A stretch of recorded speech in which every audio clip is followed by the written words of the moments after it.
Shalom,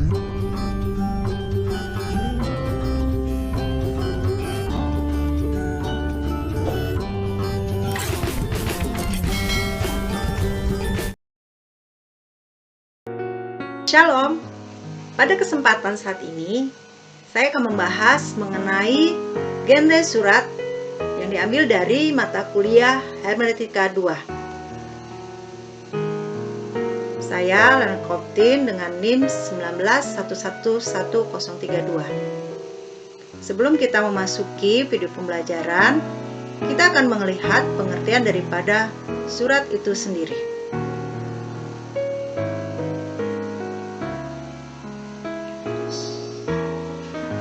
Surat merupakan kategori atau genre yang paling mendasar dan pada umumnya cukup mudah dimengerti oleh pembacanya. Namun demikian, terdapat sejumlah ayat dalam surat yang memiliki kesulitan-kesulitan.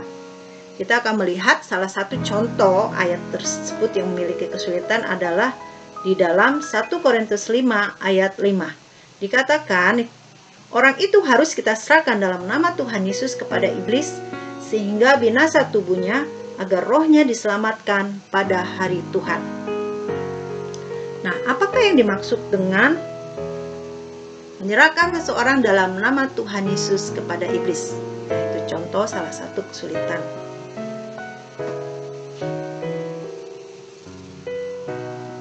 Kita akan melihat surat dalam Perjanjian Lama. Dalam Perjanjian Lama, kita dapat menjumpai beberapa surat seperti dalam 1 Raja-Raja 5 ayat 8-9, 2 Toarik 2 ayat 3-10, Esra 4 ayat 11, dan Daniel 4 ayat 1. Nah, dalam Perjanjian Lama, surat menyurat dilakukan dalam konteks pemerintahan dan urusan militer, sebagaimana yang umumnya dilakukan dalam bangsa-bangsa timur dekat kuno.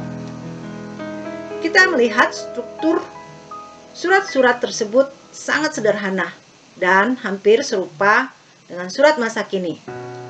Strukturnya terdiri dari 1 pembukaan, 2 isi surat, 3 penutup. Kemudian kita akan melihat surat di dalam Perjanjian Baru. Dalam Perjanjian Baru, keberagaman surat dalam Perjanjian Baru sangat beragam. Dari segi strukturnya, kita memiliki 2 perbedaan.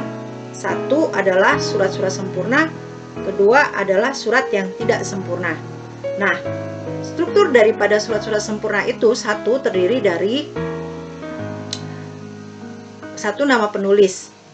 Di situ dicantumkan nama penulisnya, contoh Paulus.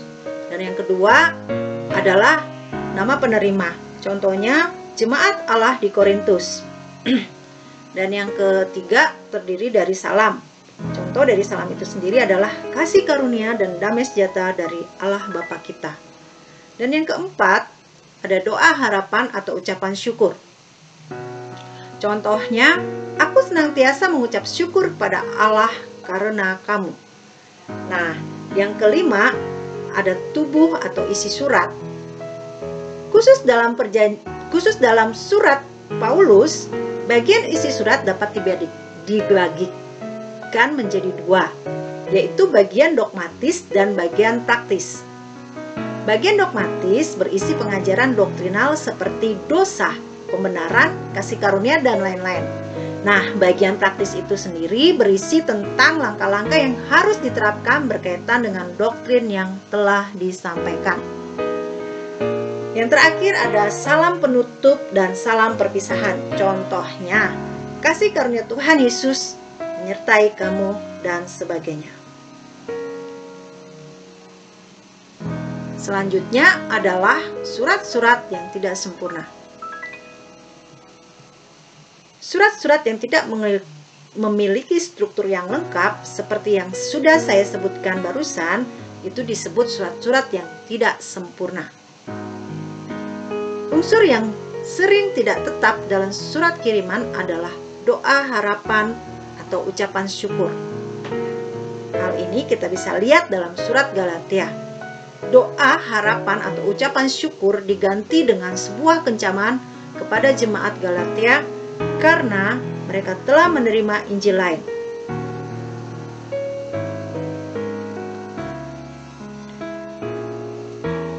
Berdasarkan tema secara keseluruhan, surat-surat perjanjian baru dapat dibagi menjadi 4 bagian. 1 adalah surat risalah. Surat risalah yaitu surat yang membicarakan secara panjang lebar mengenai suatu pemahaman teologis. Nah, yang termaksud dalam surat risalah adalah surat Roma, 1-2 Korintus, Galatia, Efesus, dan Kolose. Kedua adalah surat pastoral atau surat pengembalaan. Surat pastoral adalah surat yang ditulis oleh Paulus kepada rekan-rekannya yang bertugas kepada penilik jemaat atau gembala, karena Paulus sedang dalam penjara. Yang termaksud di dalam surat pengembalaan antara lain 1 dan 2 Timotius dan surat Titus. Yang ketiga adalah surat pribadi. Surat pribadi yaitu surat yang ditujukan kepada perorangan. Yang termaksud di dalam surat pribadi antara lain 1 dan 2 Timotius, Titus, dan Filemon. Yang terakhir adalah surat umum. Surat umum yaitu surat yang sifatnya lebih bersifat umum karena tidak dituliskan penerima surat secara spesifik. Dan yang termaksud dalam surat umum adalah surat Ibrani, Yakobus, 1 dan 2 Petrus, 1-3 Yohanes, dan Yudas. Selanjutnya, kita akan melihat mengenai sifat daripada salah satu sifat dari perjanjian baru,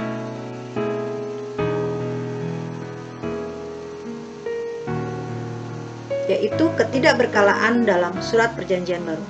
Sifat yang tidak berkala ini mengakibatkan surat-surat dalam perjanjian baru muncul karena dan dimaksudkan untuk suatu peristiwa khusus.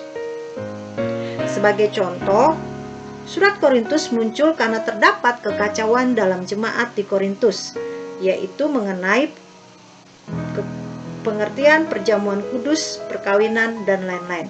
Atau kita bisa lihat dalam surat 1 Yohanes ditulis karena munculnya pengajaran doketisme yang meragukan kemanusiaan Yesus.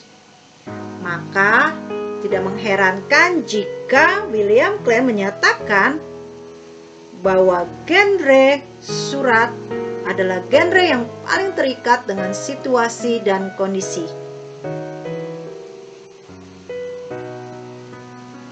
Sifat dari perjanjian baru yang tidak dari surat perjanjian baru yang tidak berkala ini membawa sebuah kesulitan bagi penafsiran surat karena para penafsir dan pembaca modern tidak mengetahui secara jelas apa yang terjadi pada masa itu.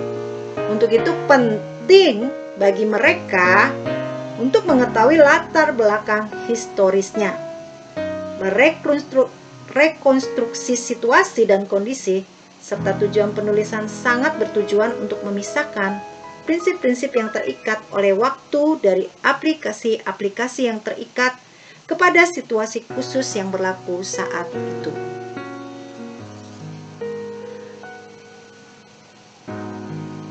Kita akan melihat kegunaan surat-surat dalam perjanjian baru. Sifat ketidakberkalaan surat dalam perjanjian baru membawa implikasi.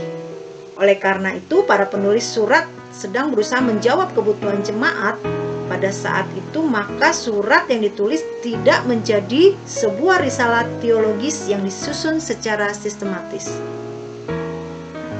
Douglas Studd dan Gordon Duffy menyebut sebagai teologi tugas, yaitu teologi yang ditulis untuk dan diarahkan kepada tugas yang ada.